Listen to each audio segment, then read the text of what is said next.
The 2024 NBA season is winding down, therefore it is time for me to do one of my favorite yearly nerdy basketball things. Every year around March and into April, I sit down and put together a complete top 100 list for NBA players in the year that was. I don't usually upload my list here on YouTube since putting together such a large video is very time consuming, but if you're watching this right now, then that means I actually got it done in time, which is pretty cool. First, some rules about how I put my ranking together. I am doing my best to look at multiple different factors when comparing these guys. Scoring, shooting efficiency, defense, rebounding, creating for themselves and others, not turning the ball over, not fouling, team success, and the list goes on. Obviously, not everyone will agree with my ranking, but that is inevitable. It is impossible to definitively, in stone, compare a rim protecting center to a three-point shooting specialist. They are different things. It is an opinion on who you think is better. But that's just going to be how it's going to be. Try not to get too heated in the comments when you disagree, but please know that I do appreciate you watching this video and I do really want to hear your opinions where they differ.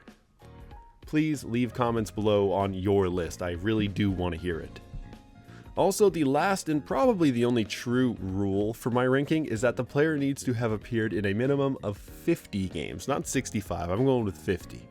As long as they reach 50, I am throwing durability out when comparing.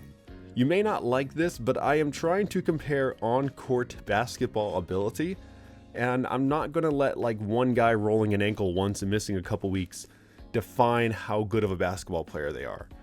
But too small a sample size does get in the way of accurately comparing guys. So for example, Joel Embiid, Ja Morant, Julius Randle, LaMelo Ball, Desmond Bane, Anthony Simons, Zach LaVine, they're not on this list. Of course, I'm making this list, I started in March, I'm finishing today, which is in early April. Some guys haven't quite hit 50 games at this point, but they're healthy, so I'm assuming they're going to make 50. So if I'm a little bit off and I have someone on this list who shouldn't be here, then I'm sorry. My bad, how embarrassing. Now, with all that out of the way, let us finally get started. Starting things off at the very tippity top at number 100, I'm going with Aaron Gordon. Last year, Gordon found a role that finally suited his game in Denver, but this year, despite the team's success remaining high, his production and efficiency dipped a bit, especially beyond the arc. But even so, 13 points and 6 rebounds a night as a slasher for a contender is a valuable thing. At 99, Kelly Oubre. He opened up the season incredibly hot before getting hit by a car and slowing down, which we all expect him slowing down. Oubre is not known to be the most efficient player in the league, nor the best defensive player, nor the best shot creator for others, but he did keep up his ability pretty well as the season went on. I have him in the top 100 for a reason. It's just he's not necessarily carrying the Sixers to anything. Still though, Oubre is a very good player, and I had a lot of fun watching him this year. At 98, Terry Rozier. The move from a terrible franchise to a contending one was pretty rough for Rozier. He was a shot creator who only hit 33% of his threes and 50% on his effective field goals. But being able to create looks is valuable, and his playmaking and perimeter defense were solid for Miami. At 97, Malik Monk.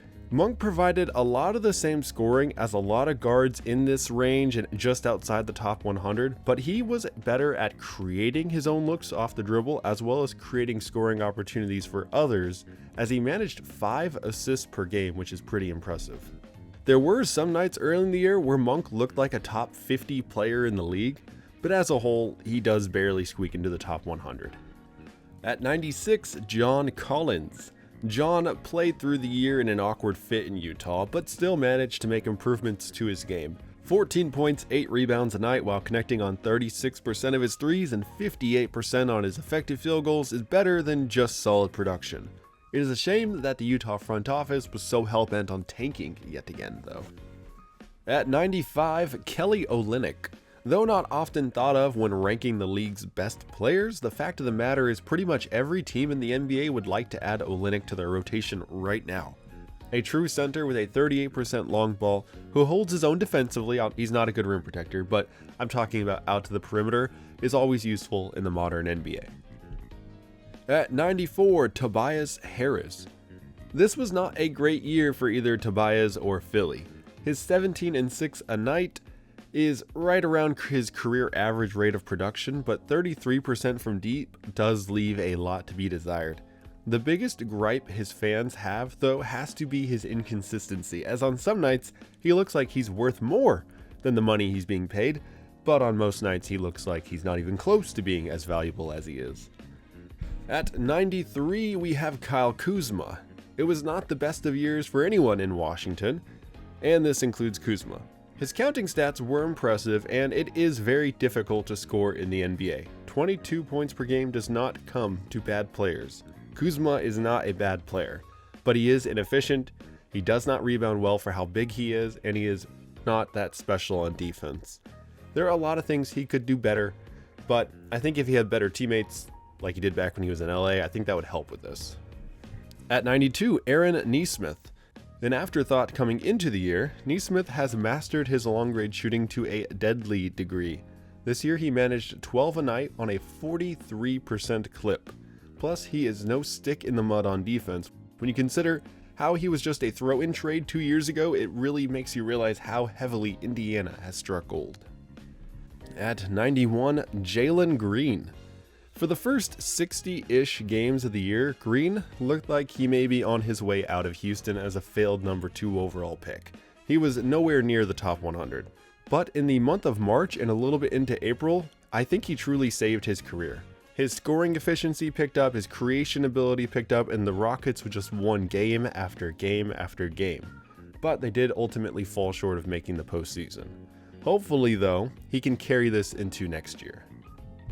At 90, Brandon Miller. An often overlooked and underappreciated rookie, but a fantastic one for a Charlotte franchise that so often strikes out on draft night. His 17 a night actually ranked him second amongst all rookies, and he looks beyond his years, knocking down 37% of his threes. You would like to see him do more off-ball, like rebounding and creating, but good shooting is a fantastic foundation for a career. At 89, Josh Giddey. Nobody in the NBA has dealt with more criticism and harassment this year than Giddey, yet he has showed impressive maturity to keep his head down and focus on the game before him. OKC has been one of the league's best teams, and Giddey only improved as the year went on. 12, 6, and 4 on career highs of 34% from deep and 52% effective field goal are solid numbers for a lead ball handler forced to play off ball. And as the season really winded down and he was moved into the primary ball handling role due to an injury to the team's normal point guard, his numbers actually began skyrocketing. At 88, Al Horford. Even at 37 years of age, Horford remains one of the most consistent, useful players on both ends of the floor in the league. This year, the league's best Boston team, Horford shot 42% from deep, which ranked him in the top 20 in the NBA, and his defense remained top-notch. He finished the year top 5 in the entire league in net rating. Can you believe that? At 87, Draymond Green. Despite making the top 100, I don't think anyone would refer to this year's Draymond being anywhere near as good as his expectations were. He mostly was in the headlines for technical fouls, flagrant fouls, and ejections, which greatly hurt Golden State. But if you look on the bright side, Dre was still a good defensive player, a good passer, and actually managed to knock down an impressive 38% of his threes. At 86, Mike Conley. Easily the most overlooked piece to the Minnesota Machine dominating the West. Conley produced 11 points, 6 assists a game while defending the perimeter well, and he made 42% of his long balls, plus 58% effective field goal. Not a ton of production, sure, but valuable and efficient results for a winning team matter. At 85, RJ Barrett. New York gave up on him after the first half of the year, which was more of the same for his entire career. Unremarkable scoring, not good defense, not good creation abilities, but after joining Toronto, RJ found his stride. He finished the year averaging career highs in scoring, shooting efficiency, and passing. There is something special about returning home and playing in front of your friends and family. At 84, Bojan Bogdanovic. An elite professional shooter is the best short descriptor you can give Bojan. His ability to get open, take and make jump shots is about as good as it gets. This year, he put up 15 points a night while connecting on 40% of his long balls. He doesn't do much other than shoot, but his shooting is a very valuable skill. At 83, Jaren Jackson Jr. This year, Triple J was going to need to step up his game to keep Memphis relevant without Ja Morant, and unfortunately, he came up very much short. Offensively, despite producing more, his efficiencies tanked, and defensively, despite playing more, his rebounding and shot blocking dipped considerably. Now, this is not the end of the world. Jackson is a role player. He specializes in rim protection, finishing at the rim and knocking down threes when open. He needs a point guard to allow him to be the best version of himself. He didn't have that this year, so I think next year he'll be just right back to normal. At 82, Bobby Portis.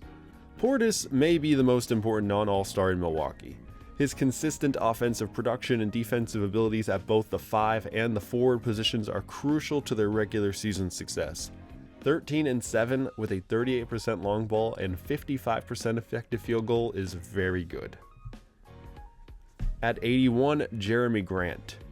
Grant has gone from one of the darlings of the league to an afterthought. His once elite defensive versatility is no longer on display as he once again played for one of the league's worst teams. His scoring remains impressive, putting up 21 a night with a 40% long ball, but he looked disinterested in rebounding and creating looks for others.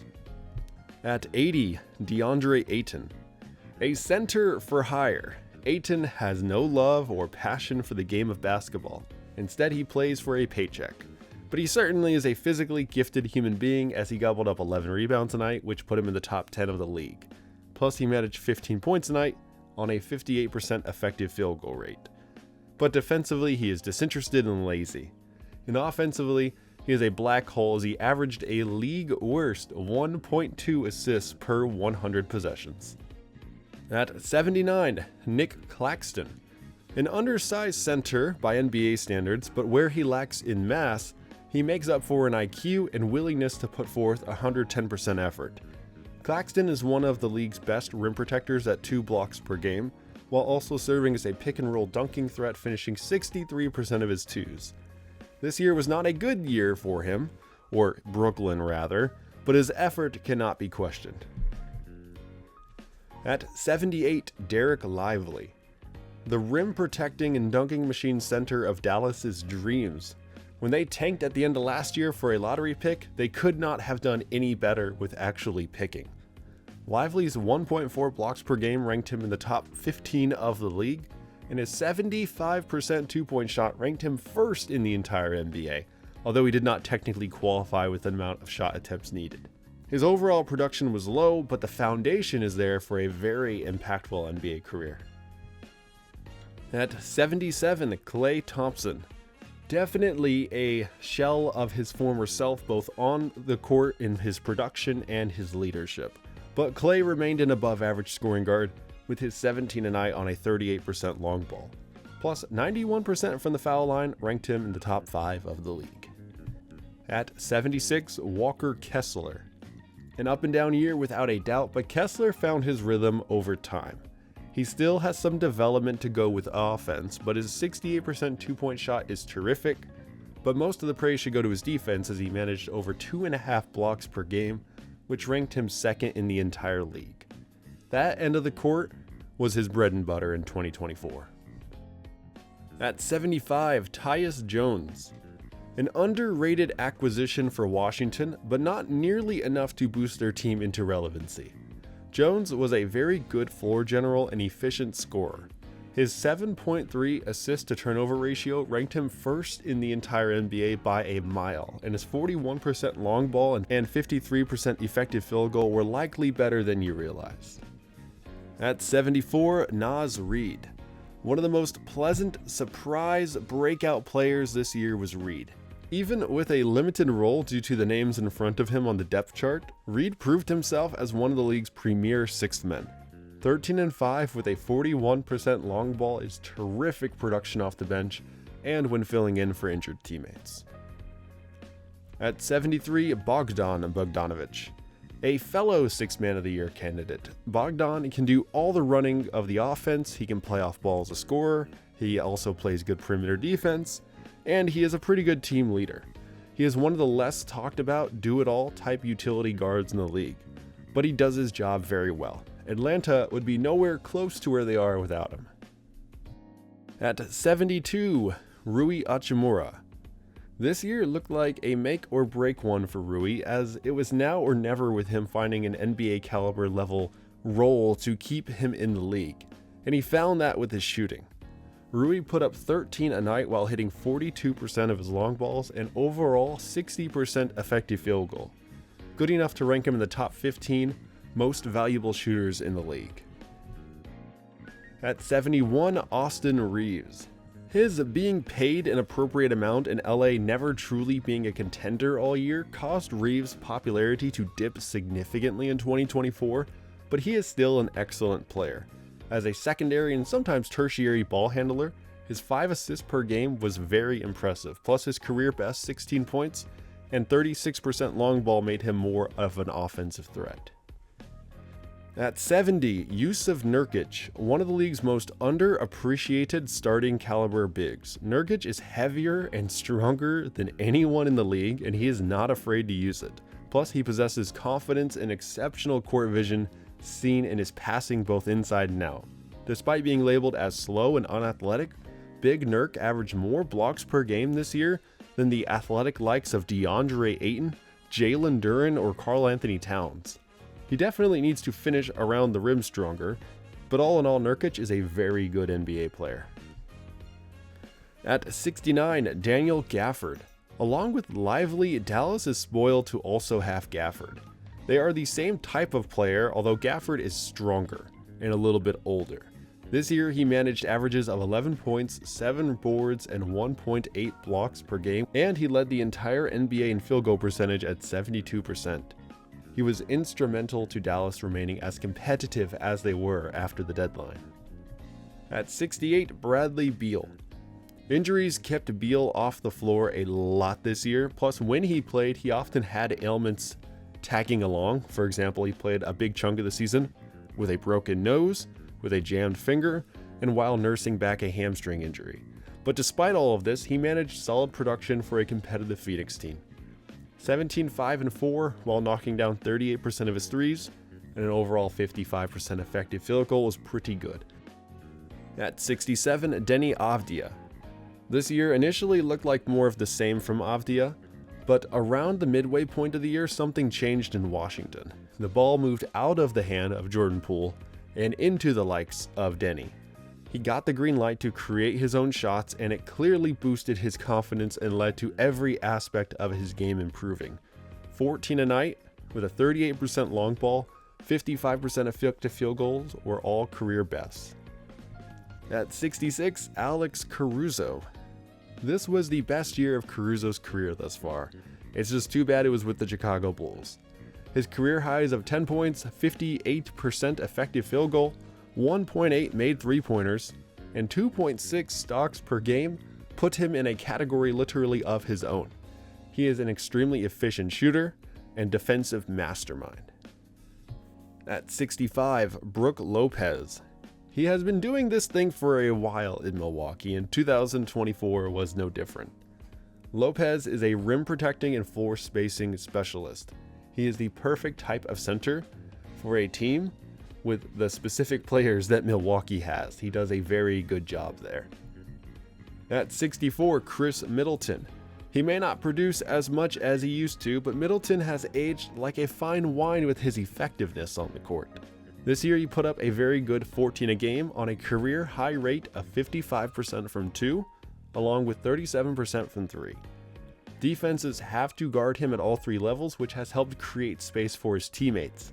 His 9 assists per 100 possessions was a career high, and it would have ranked him in the top 20 of the league had he had qualified. At 63, Cade Cunningham. It may be a shock to see the former number 1 overall pick rank so high given how good his numbers look this year, but I'm not going to put him any lower. Cade is a gifted basketball player, not with athleticism or size, but instead with confidence, handles, and shot creation ability. He put up an impressive 22.7 assists per game this season for a reason, and he picked up his 3-point shooting to a league average rate of 35%.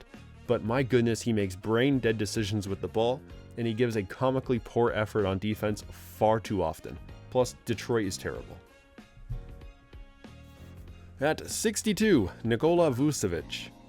He may have a pretty poor reputation at this point when you consider what Chicago gave up to get him, but let's ignore that and try to look at him right now.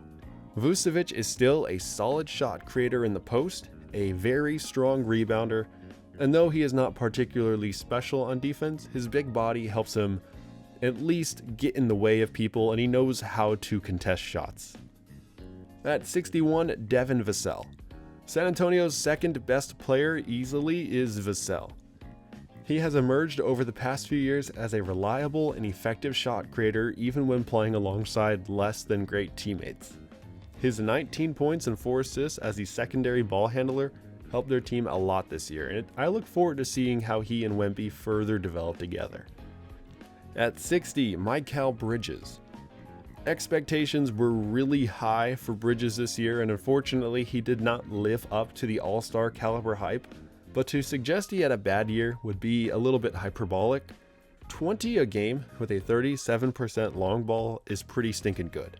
And though the defense may not look as good as it used to be, at least on paper when you look at his counting stats, Bridges was still who he is. He did a good job, and if he were surrounded by better players, I think he would get more appreciation.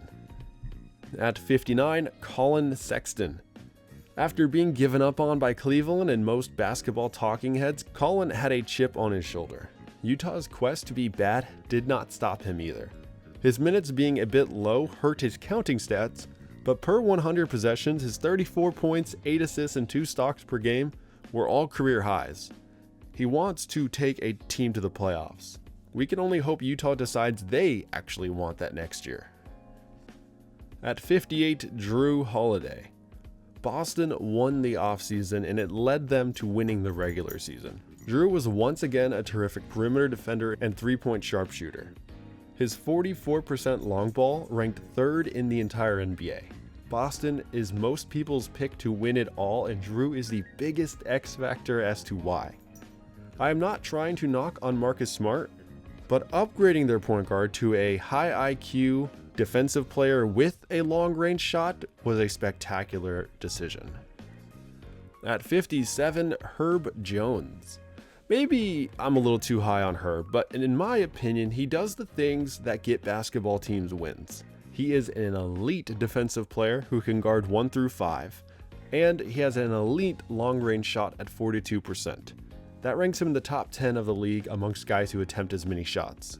Also, the fact that he can knock down the long ball means defenses have to stay close, which has helped create space, which, in case you are not realizing, Zion plays for the Pelicans and he thrives with space. So Herb Jones is just a super important player for New Orleans. At 56, Grayson Allen. Coming into the year, I thought I had a good understanding of the type of player Allen was, but I was pretty wrong. He just had the most impressive 3-point shooting season in NBA history. 46% from deep on over 5 tries a night has only been done 8 times in league history. Plus, he's a very good perimeter defensive player, he's a good passer, and he is way more level-headed and composed than you probably realize. Grayson not being invited to the All-Star Weekend 3-point contest was criminal. At 55, Miles Turner. For the first time in a long time, Turner and Indiana are genuinely a competitive team out east. His scoring versatility with both finishing at the rim and shooting the long ball remained impressive, and his defense was very good. Although Indy did give up a horrifying number of points, which may trick you into believing Turner was a liability at that end, did you know that with him anchoring the middle, Indy had a top 10 rim defense in the league? And it was better than the frequently praised defenses of both Milwaukee and Miami. At 54, Dante DiVincenzo. One of the unsung heroes in the Empire State, DiVincenzo's defensive prowess around the perimeter makes up for a lot of his team's shortcomings around the guard rotation. Throw in his spectacular 39% long ball on 8 tries a night, which is top 5 in the league of anyone shooting so many, DiVincenzo is an elite complementary guard, and he has broken through this year. At 53, Jalen Johnson. If you do not know who Jalen was prior to this year, I would not blame you, as in his first 2 years he was unremarkable, but in year 3 he has taken his game to the next level. 15 a night on solid shooting efficiencies for a win now Atlanta team, while also rebounding very well at 8 a game, which ranks him in the top 5 in the league of anyone 6'9 or shorter. He has become a high upside, versatile two-way forward that any team would want. At 52, Miles Bridges. I do not like Miles, but I can put that aside to acknowledge he is a pretty talented basketball player. His athleticism is elite, which helps him finish above the rim, and he is a solid shot maker, he is a solid defensive player, and of course, he is pretty good at driving to the rim. Of course, Charlotte could use him improving, especially on the defensive end, or his playmaking, but it seems as though he is going to have time to do that, as he has justified being kept around as a basketball player. At 51, D'Angelo Russell. Easily one of the most criticized players in the league, every time Russell has a quiet night, his name is in the headlines for days to follow. Then he gets hot and the Laker propaganda heats up and people start saying Russell and LeBron are going to lead the Lakers to the championship. The grounded reality is Russell is a very good player. 18 and 6 a night with a 42% long ball would be appreciated by just about any contending team. At 50, Michael Porter Jr. He has one elite NBA level skill, and that is jump shooting. But unlike most of the shooting specialists throughout the league, Porter excels at both long and mid-range shooting. Amongst the 80 guys in the league who attempt at least 6% of their shots from 16 feet to the arc, Porter is the very best at 54%. With his rebounding also improving, Porter Jr. has only gotten better. Now Denver wishes he would create a little more and defend a little better, but he's good at what he does. At 49, Coby White. This was Kobe's breakout year. Chicago is a team with 3 veterans who were expected to lead the club into the postseason. But in the end, you could argue the most reliable producer on the team was the 5th-year guard, who was looking like he was headed out just last year. Kobe's shot creating ability for himself and his teammates improved mightily in 2024. Also, his 38% long ball on 7 tries a night put him in an elite company. At 48, CJ McCollum. McCollum was once again a reliable secondary scorer and primary ball handler for New Orleans. 18 and 4 a night on a 41% long ball and on 8 tries a night ranked him top 2 in the league on so many attempts. I have always felt McCollum has been unfairly overlooked as one of the league's best guards. For example, did you know he has never made an All-Star team? Which is just crazy. He's one of the best shooters over the past decade, and he's never made the All-Star team. It's a shame. At 47, Jarrett Allen. Cleveland is in a pretty good spot going into the playoffs, and Allen is a major part of it. He may not blow you away in any one category, but he is a strong scorer inside, an elite rebounder, and a high IQ and highly motivated rim protector. His offensive rating of 131 ranked him in the top 10 of the league. He is a team guy and Cleveland loves him. At 46, Darius Garland. After breaking out a couple years ago when he made his first All-Star team, Garland has taken a dip in 2024. The reason is probably a blend of injuries, rumors of personal reasons, and likely the rest of the league learning how to defend him better. But even despite all that negativity, Garland was still a very good floor general, and he is a decently effective shooter. At 45, Bam Adebayo. He is about as good a role player center as it comes. Bam is a strong finisher at the rim, he hits his mid-range shots, sprinkles in a couple threes, rebounds very well, passes the ball, and can defend 1 through 5. He quite literally can do everything Miami needs. But Bam still does not take over games. Still though, for all the reasons listed, everyone loves him, and he was an all-star this year. At 44, Franz Wagner. Orlando was a force to be reckoned with in the East, and Wagner was once again one of their most dependable offensive options. He showcased his lead ball handling ability and scored the ball very well inside the arc. But the biggest detriment to his game this year was his three-point shooting. It's kind of weird, but he was a league average shooter for his first couple years, and then he fell off a ton this year. But hopefully, his shooting touch will continue to develop going forward and into the playoffs. At 43, Fred VanVleet. A lot of people clowned on Houston for going all in during the summer, and well, they are still a bottom third team in the league, but Fred was at least what they could have hoped for. His 16 points, 8 assists, and 1.4 steals per game were impressive, and 38% from deep on 8 tries a night is really good. At 42, Brandon Ingram. Another good year for Ingram. He is a consistent high-level shot creator, passer, and is at least not a revolving door on defense. There are a lot of things Ingram could do more of, but given that he has had a healthy, certain teammate, he simply has not been called upon to create as much as he had in years past. At 41, Derek White. A very popular and well-deserved candidate for the Most Improved Player award, White just had the best season of his career by just about every measurable metric. Even while playing alongside 3 stars, White managed a career-high 15 a night while shooting career highs of 40% from deep and 55% from 2. His 2.2 stocks per game and overall defensive prowess set him apart as one of the better guards in the league who can shoot and produce a similar amount. At 40, James Harden. Another year, another Harden drama saga to both distract and hold back his team, but at least after the first month of the year he was locked in and had himself a pretty good season. Harden is officially a couple steps slower than he used to be, but his skills and IQ do remain elite. His 8 assists per game ranked him in the top 5 of the NBA, and the Clippers fought for one of the true 6 playoff spots all the way up into the very end. At 39, DeMar DeRozan. Literally every year, DeRozan is one of the best shot creators both for himself as well as for others in the league. His 23 and 5 a night, an accomplishment only achieved by 15 players in the NBA, prove this. Chicago was a very mediocre team in 2024, but DeRozan kept them in the postseason picture. Now, is that worth it, Chicago?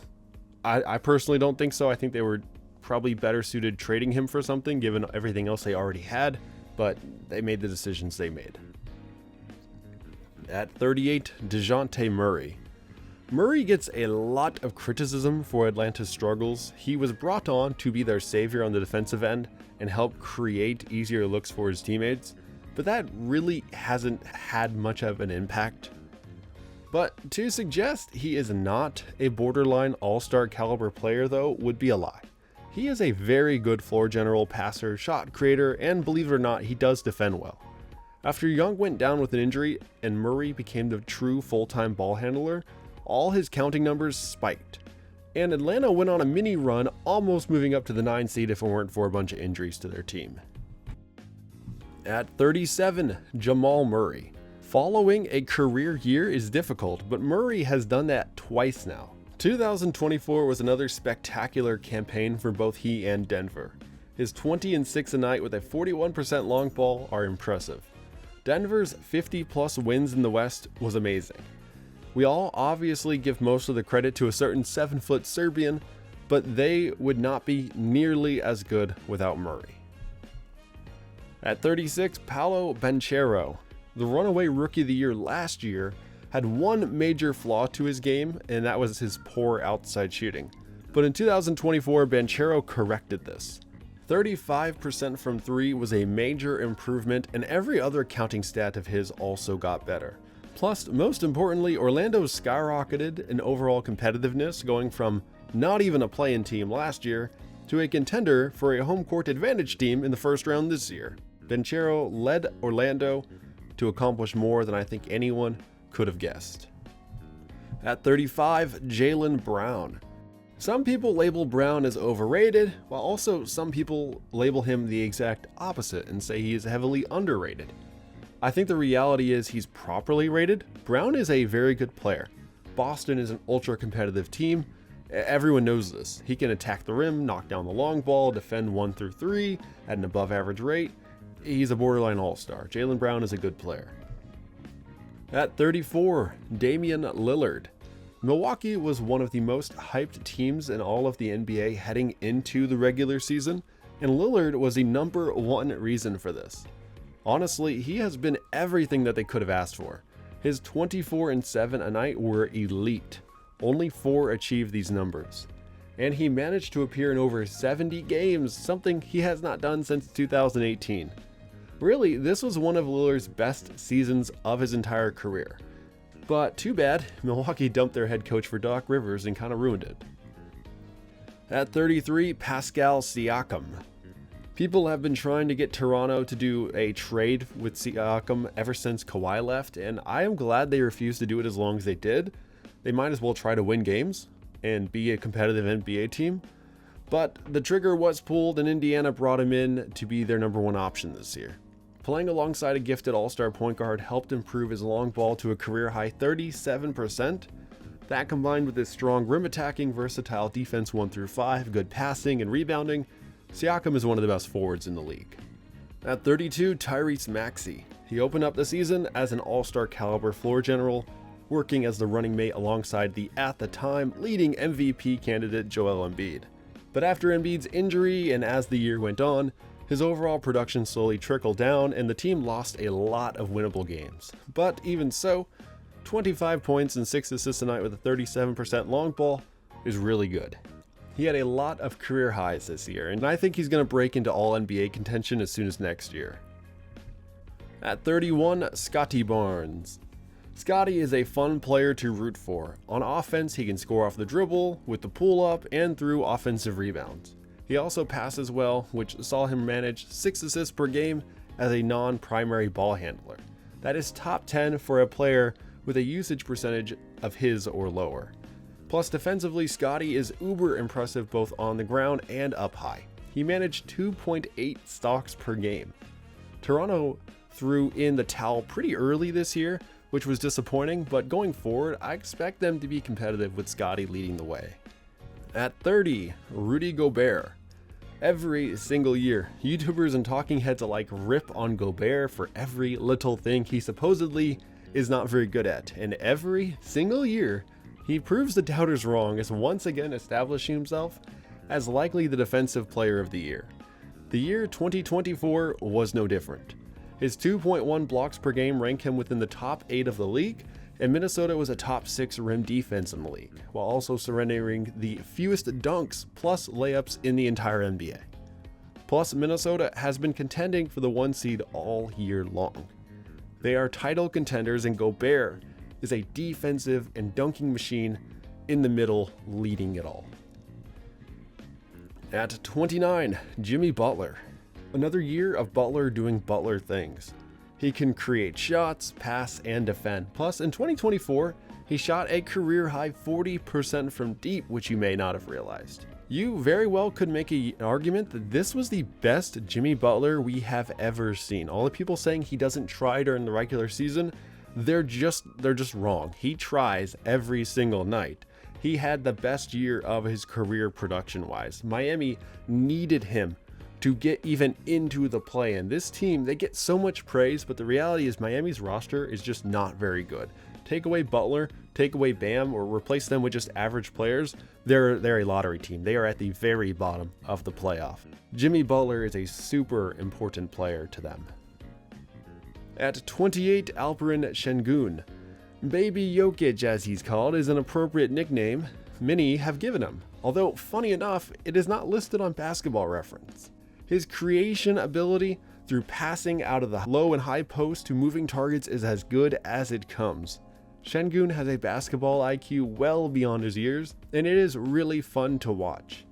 21, 9, 5, and 1.9 stocks per night were all career highs.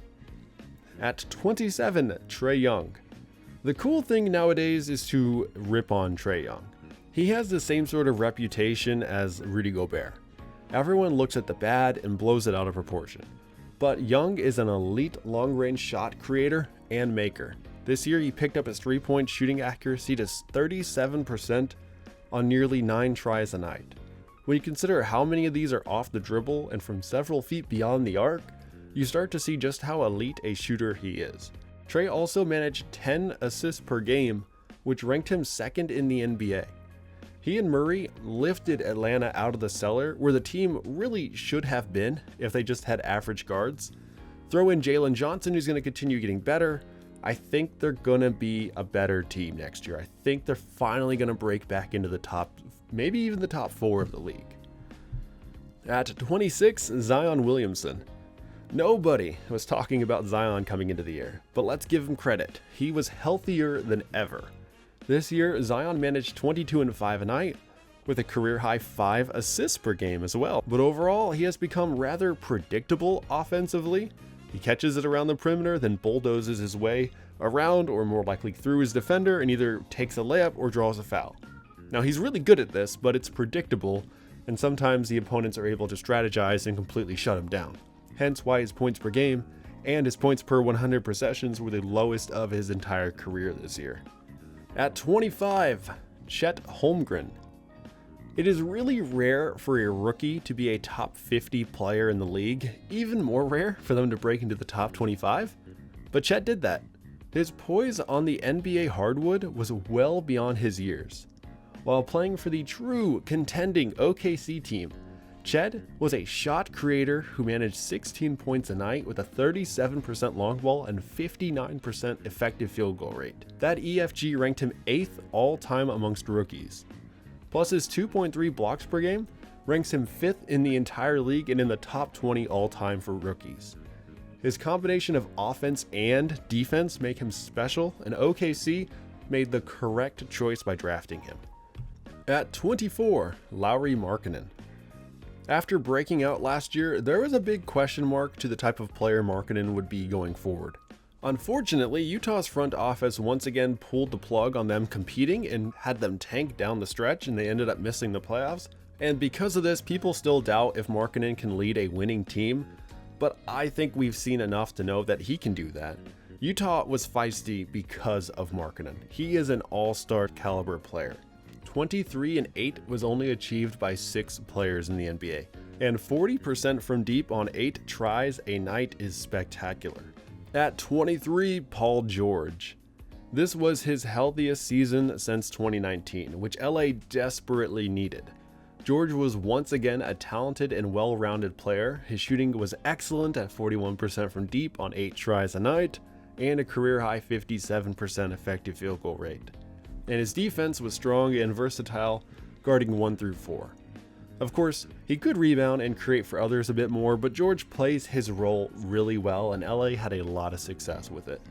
At 22, Karl Anthony Towns. Minnesota needed to be competitive in 2024 after their big-time trade they swung last year. And from Towns, they needed him to be more than just a big number guy.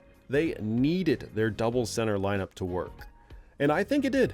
Cat did his part to get the team all the way up into the top 3 in the West. His 22 a night on a career-high 42% from deep make him probably the best shooting three-point shooter of all time.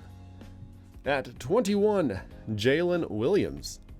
After a very impressive rookie year, Jalen picked up right where he left off. He was already an excellent floor general, perimeter defender, and shot creator. In 2024, he added one of the best long-range shots in the league, knocking down 43% of his threes. That's top 5 in the NBA. OKC is stacked with top-end talent. J-Dub is one of their best.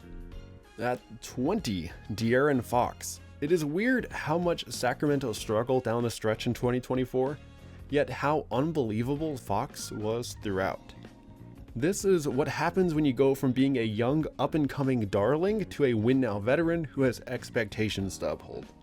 Fox just had career highs in points at 26, three-pointers made at 2.9 on a 36% clip, and steals at 2 a game. That last one ranked him second in the entire league. Fox and Sacramento were a force to be reckoned with. It's just that they played in a brutal conference, so a lot of people just aren't giving them enough credit for what they've done. At 19, Jalen Brunson. After mid-March, Jalen picked up his game to MVP levels. His ability to orchestrate, create, and finish around taller and more athletic defenders is a sight to behold. He finished the season with averages of 28 and 6, an accomplishment shared by only 3 other guys. And those 3 are MVP candidates. New York being as competitive a team as they were, even without two of the most important producers down the stretch due to injuries, is a testament to how valuable Brunson is. At 18, Anthony Edwards. I think this was the last year Edwards is going to be considered a darling amongst fans, because he is an extremely athletic, confident, and most important, he has come such a long way as a basketball player. But he's getting older. His ability to attack the rim, pull up and knock down mid-range shots, and launch the long ball make him a complete scoring threat. Plus, his floor game is better now than it ever has been. He defends well 1 through 4, he can pass, and he has become a team leader. Minnesota needs to capitalize on this Towns, Gobert, and Edwards combination. At 17, Tyrese Halliburton. Halliburton is the best traditional point guard in the NBA. His ability to run the offense in the half court and create or finish on the fast break is something to marvel at. 20 and 10 with 1.9 stocks per game make him the only player in the NBA to achieve those marks. He led the entire league in assists per game. Indiana's competitiveness and Halliburton's ability to step up and lead a winning team that not long ago were just in the lottery is extremely impressive. I am so happy they doubled down on Halliburton, swung for a win now move bringing in Siakam, and are going for it this year. At 16, Devin Booker. I know Booker's game better than just about any other player because I'm a Suns fan, unfortunately. He is really stinking good. He is a spectacular, tough shot maker, a skill that can demoralize the opposition. Booker is the best mid to long range shooter in the league, knocking down over 50% of his 10+ foot twos. He also does a pretty good job orchestrating as a point guard. His 7 assists per game ranked him top 10 in the league. But Booker has some frustrating problems. He commits way too many dumb fouls, especially when he's frustrated. He blows very makeable cross-court passes and is terrible at throwing lobs. And lastly, Booker loves his mid-range twos. The problem is sometimes the refs are calling every ticky-tacky foul, and the team needs a drive to the rim, but Booker settles for a difficult mid-range two. He is an exceptional talent, but his IQ lapses are what really holds him back. Sometimes it seems like he doesn't care enough, and that's a scary thing because you can't make the millionaire care more. He already has won, he's got the money, he's got the fame. I wish he cared more, but then again, I don't care. You know, if the Suns suck, the Suns suck. I like seeing good basketball. If Booker's not going to play well, I don't want him to keep playing. I don't want him to be in the postseason. I want to see the guys who want to play hard. At 15, Victor Wembanyama. Easily the best rookie we have seen in decades. Wemby lived up to the expectations and some in 2024, especially down the threat as he became more comfortable and began taking over. Also, you cannot understate how gifted a defender Wemby is. We all thought he would be an above average shot blocker from the jump, but I don't think anyone foresaw him averaging over 3.5 blocks per game. That led the entire league by over a full block. And it ranks him 3rd all-time amongst rookies, although blocks were not kept track back in the Wilt, Bill, or Kareem rookie days, so kind of put an asterisk on that. Wemby can attack the rim, shoot from mid to long range, pass like a point center, although his teammates aren't very good. He really has it all. He is a very special talent. At 14, Kristaps Porzingis. Wembanyama before Wembanyama. Porzingis is a sharpshooter, elite rim finisher, good rebounder, and a very strong rim protector. His presence elevated Boston from the best team in the East to the best team in the East by a mile. He easily did not get enough respect for what he accomplished in 2024. You want to hear a crazy stat? This year, there were only 3 guys who shot at least 60% from 2, 37% from 3, and 85% from the foul line. They were all 3 Boston's big men, Porzingis, Horford, and Luke Kornet. Porzingis led those 3 at 20 points a game. You could argue he is the best big man shooter in the entire NBA. At 13, Stephen Curry. It is weird to see Curry finish somewhere outside the top 10. You might already be down there rage typing, but let's try to think of that as a testament to how good the league is at this point. It's not a knock on Curry. He was once again Golden State's savior, who on most nights single-handedly kept them afloat and just barely out of the lottery. There is nothing new I can tell you about Curry. He is one of the best shooters and one of the best players of all time. At 12, Kyrie Irving. Picking between Kyrie and Curry was literally like splitting an atom. But I went with Kyrie thanks to his team's success. There was a lot of talk last summer about Kyrie being a failure in Dallas, because if you think about it, after they made this big win now move that was supposedly going to make them contend, they missed the stinking plan. But this year, Kyrie locked in more so than we have ever seen since his Cleveland days. Even as he ages, his handles remain sharp, his shooting remains elite, and defensively, he's one of the best around the perimeter. At 11, Donovan Mitchell. One of the best combo guards in the league. I know he's a combo guard, not a shooting guard anymore, and I think that's a good thing. Mitchell becomes a little more well-rounded every single year.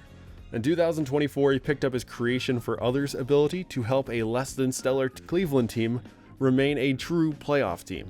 Along with his improvement to his game, he can score over anyone from anywhere, and his perimeter defense only continues to get better with time.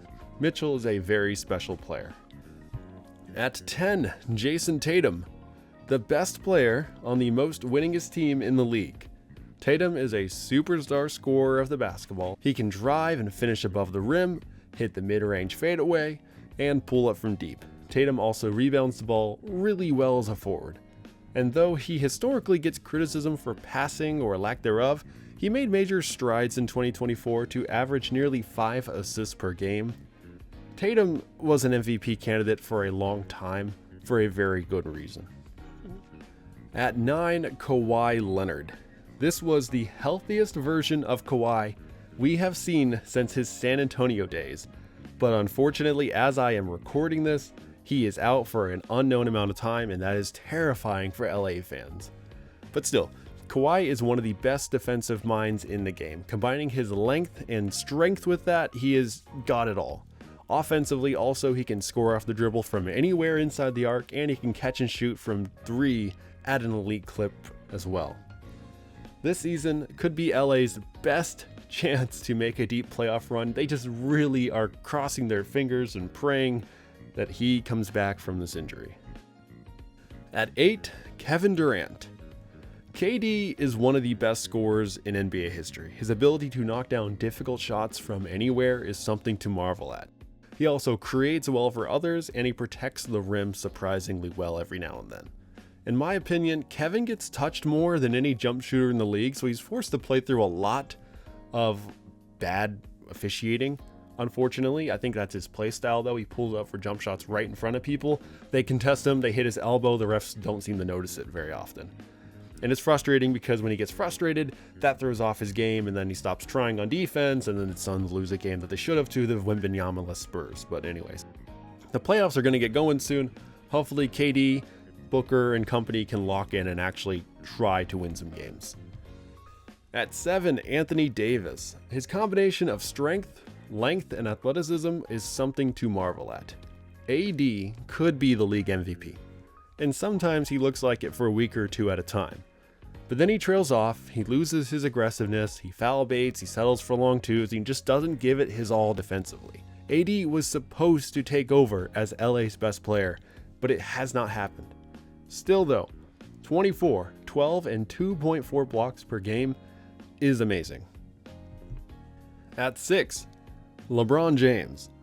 The GOAT is still doing GOAT things at the age of 39. I don't think people appreciate this enough. We are all so used to LeBron being one of the best in the league. He's 39 years old. He can't do this forever. Like, I get it. He's a genetic marvel. Steroids are amazing. He's been healthy. He's been lucky. Like, there is so much good that he is. He is just such a talented basketball player.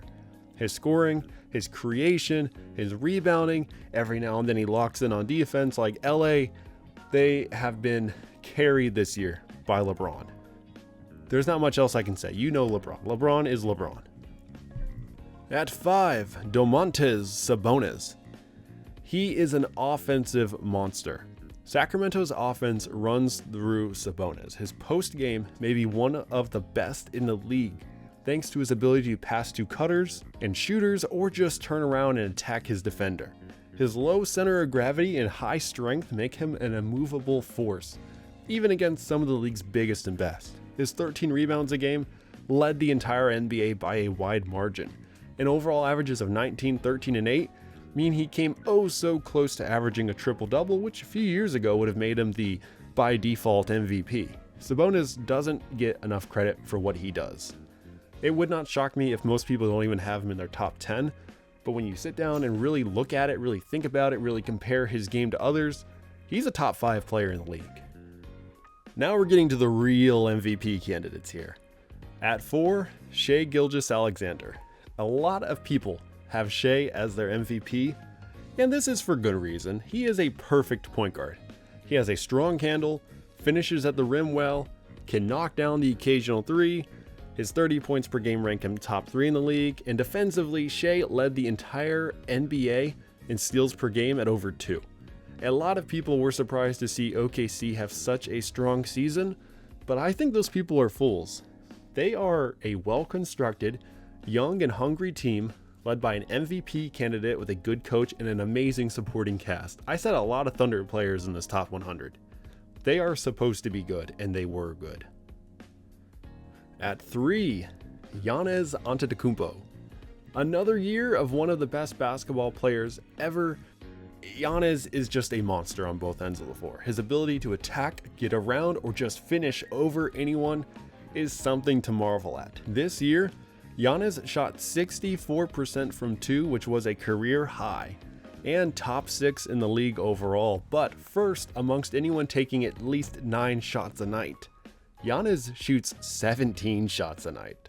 Plus, his passing abilities improved with age, as now he's averaging 6 dimes a night. MVP voter fatigue is often talked about, and Giannis is a victim of it. Now we're getting real spicy. At number 2, Nikola Jokic. The Joker remained one of the league's best players in 2024. He once again flirted with averaging a triple-double at 26, 12, and 9 while knocking down an effective field goal rate of 61, which was better than his first MVP season. His player efficiency rating of 31.1 was the best in the entire NBA by a very wide margin and put him in the top 20 highest PER rating seasons in league history, and his 4th consecutive season in the top 20. And despite what people say, Jokic more than holds his own defensively. His 110 defensive rating ranked him top 10 in the NBA, and his 2.2 stocks per game are a pretty counting stat to look at. Jokic is one of the greatest basketball players ever. I don't think people say that really yet. They just have not started calling him the GOAT, but people, I think, need to start saying that. And finally, at number 1, you probably guessed it by deduction, Luka Doncic.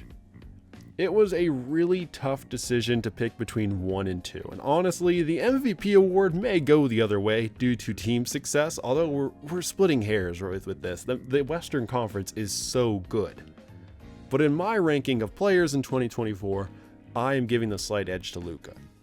His control of the game was unlike any other in the league. He could both orchestrate the offense, create shots out of nothing for both himself and his teammates, and do all the little things to help carry a lackluster Dallas team into the true playoffs, not just the play-in, the playoffs, is amazing. His 33 points per game ranked him 1st in the NBA. Pair that with his 9 rebounds and 9 assists, he barely missed averaging a triple-double. This year he put up career highs in scoring, as I already mentioned, number 1 in the league, rebounding, which was top 20 in the league, assists, which was 2nd overall, steals, which was top 10 in the league, and long-range shooting, knocking down an impressive 38% of his threes on 10 tries a night. That's 2nd best on so many attempts. You cannot give Luka enough credit for what he has managed to do in 2024. A lot of people have been expecting him to break through and become the league's best player. The question is when, and I think the answer is right now. All right, you guys, you made it to the end. I really do appreciate it.